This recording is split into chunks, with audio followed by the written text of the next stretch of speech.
어렸을 때 주사 맞기 싫다고 엉엉 울면서 부모님 손에 이끌려서 병원에 간 경험들 있으신가요? 이렇게 어렸을 때는 때 되면 챙겨주는 사람이 있었는데 어른이 된 지금은 내 몸은 내가 챙겨야 합니다. 그런데 막상 예방접종을 하자니 뭐가 뭔지 잘 모르겠는 분들 많으실 텐데요. 그래서 오늘은 성인 예방접종에 대해서 자세히 알려드리겠습니다. 나에게 맞는 백신은 무엇일까요? 오늘 내과 원장님 모시고 이야기 들어보겠습니다. 안녕하세요. 안녕하세요. 내과 김원장입니다. 네, 우선 궁금한 게 있는데요. 성인 예방접종이라는 단어가 생소한 분들이 많으실 것 같은데요. 저도 소아 때나 백신을 맞는 거라 생각했지 성인한테도 필요한 건가요? 나라를 잘 지키려면 군대를 강하게 키우고 훈련을 많이 시켜야 되겠죠. 성인도 마찬가지로 어릴 때 예방접종을 했지만 항체가 충분히 안 생긴 경우도 있고 항체가 생겼더라도 시간이 많이 지나면서 항체 효과가 떨어져서 제대로 효과를 못 내는 경우도 있어요. 그리고 코로나19 같이 새로운 전염병이 등장하게 되면 그에 맞는 백신도 또 새로 개발되기 때문에 가상의 적을 투입해서 미리 군사훈련을 시키는 거죠. 적이 들어왔을 때 침입을 못하도록 예방하는 측면도 있고 전쟁이 생기더라도 압도적인 전력으로 빨리 전쟁을 끝낼 수 있는 그런 힘을 길러주는 게 예방접종이라고 보시면 돼요. 그렇군요. 그러면 얼핏 들어본 백신들이 종류가 정말 다양했는데 성인이 맞아야 하는 백신에는 어떤 것들이 있을까요? 성인에게 필요한 백신이 여러 종류가 있어요. 성인 예방접종 권장표를 봐도 머리가 복잡할 정도로 많이 있는데 그 중에서 A형 간염이나 B형 간염 예방 백신이 있고 코로나 백신, 독감, 폐렴 예방 백신,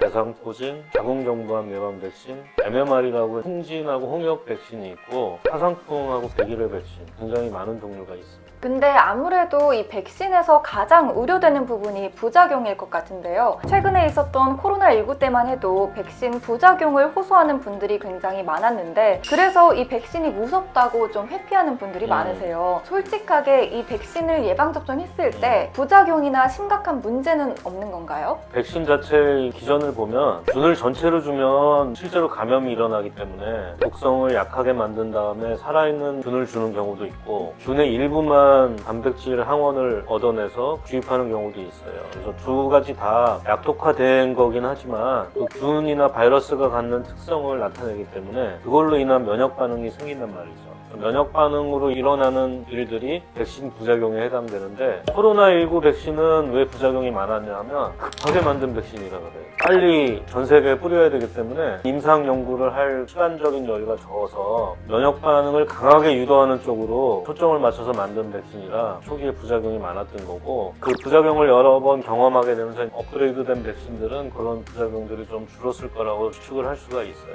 그리고 아주 심각한 백신 부작용은 한 10만 명이나 100만 명에 한 명꼴로 발생하는데 가장 심각한 문제는 이제 아나필라시스라고 해서 심각한 알레르기 반응이 생길 수가 있어요.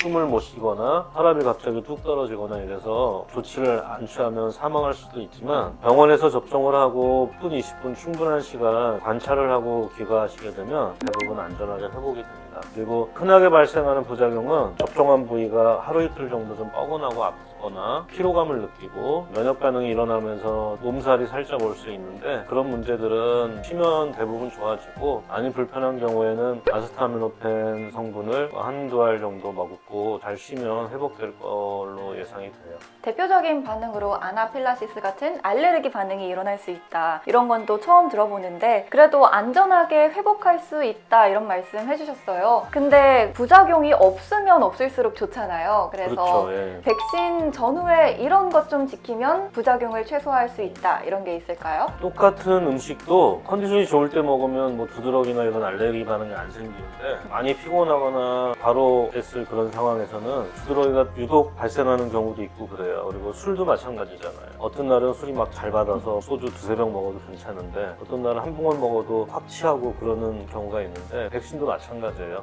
똑같은 사람한테 똑같은 백신을 주더라도 몸 상태에 따라서 부작용이 더 심하게 나올 수 있고 부작용이 없이 잘 회복될 수가 있는데 그래서 백신 접종 전날이나 당일날은 과로나 과음을 좀 피하고 몸 상태를 좋게 만들어서 접종을 하는 게 좋겠고 전에 심각한 알레르기 반응이나 부작용이 있었던 사람들은 접종 전에 그 의사 선생님하고 충분히 그거에 대해서 상의를 하고 접종을 진행하셔야 됩니다.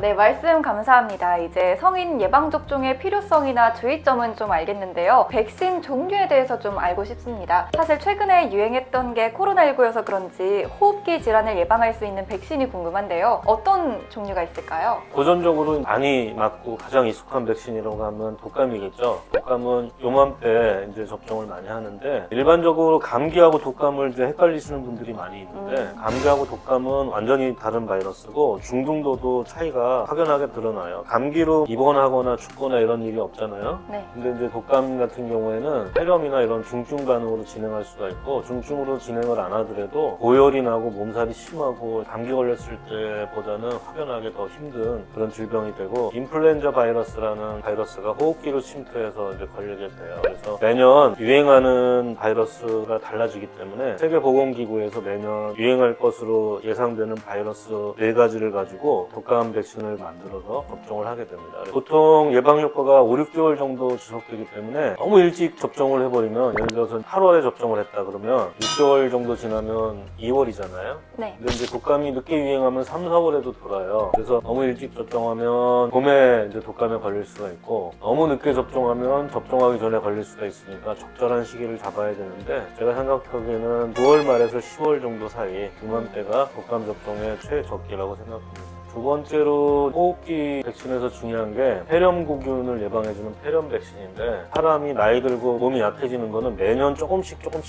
약해진다기보다는 중요한 나이 시점이 있어요. 젊은 사람들하고 50세 넘은 사람하고 65세 넘은 사람, 80세 넘은 사람 그 시기별로 면역 능력이 현저하게 뚝뚝 떨어져요. 그래서 계단식으로 줄어들기 때문에 대상포진이나 폐렴 예방 백신을 50세부터 접종을 시작하게 되고 65세가 또 중요하다고 했잖아요. 65세 코로나 예방 백신 같은 경우도 올해 접종 대상이 65세 이상으로 돼 있어요.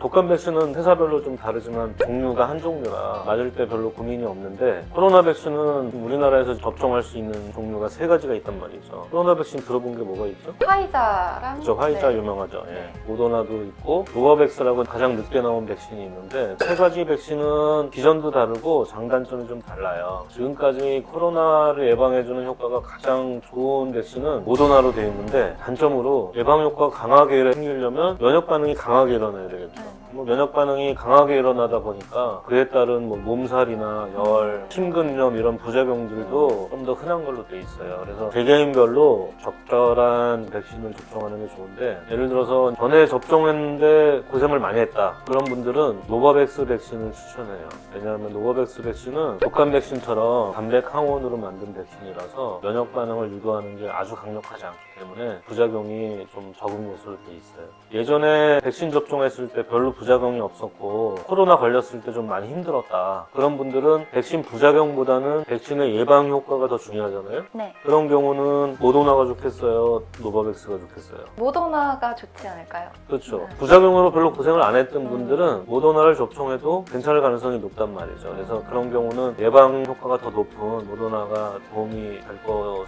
예상이 되고 세 번째는 이제 호흡기 백신에서 중요한 게 폐렴 예방 백신인데 폐렴 예방 백신도 종류가 많아요. 백신의 항원이 균 전체를 갖고 만드는 게 아니잖아요. 균 전체 중에서 요만큼 일부 항원을 가지고서 만들기 때문에 요만한 거를 갖다가 몸에다 넣어주면 면역세포들이 얘를 잘 못 알아봐요. 너무 작아서. 얘네들을 좀 덩치를 키워서 균처럼 보이게 집어넣으면 면역세포들이 균이 들어왔구나 이렇게 생각을 하고 걔네들을 처리하기 시작한단 말이죠. 그래서 덩치를 키울 때 붙이는 게 뭐냐에 따라서 당분 접합 백신, 단백 접합 백신 크게 2가지로 나눠요. 당분을 붙인 거는 설탕이 잘 녹죠. 네. 단백질, 고기는 잘 안 녹죠. 네. 그거랑 똑같아요. 당분을 붙인 백신은 약효가 좀 짧아요. 항원을 붙여가지고 면역세포를 자극하는 기간이 좀 짧아지기 때문에 백신으로 인한 효과가 한 번 접종하게 되면 4, 5년 이내로 짧고 이제 단백으로 붙여놓은 백신은 지속적으로 면역세포를 자극하고 면역세포가 기억하는 그런 효과가 있기 때문에 10년, 20년 이상 백신 효과가 유지가 되는 걸로 돼 있어요. 그래서 가장 좋은 조합은 2가지를 다 맞는 건데 단백 접합 백신을 먼저 맞고 2달 이상 지난 다음에 당분 접합 백신을 맞는 걸 추천을 해요. 단백 접합 백신의 대표적인 게 프리베나하고 박스뉴반스라는 백신인데 그런 것들을 먼저 맞으셔야 되고 나중에 유모23이라는 당분 접합 백신을 맞으시는 게 가장 효과가 좋은 걸로 되어 있습니다.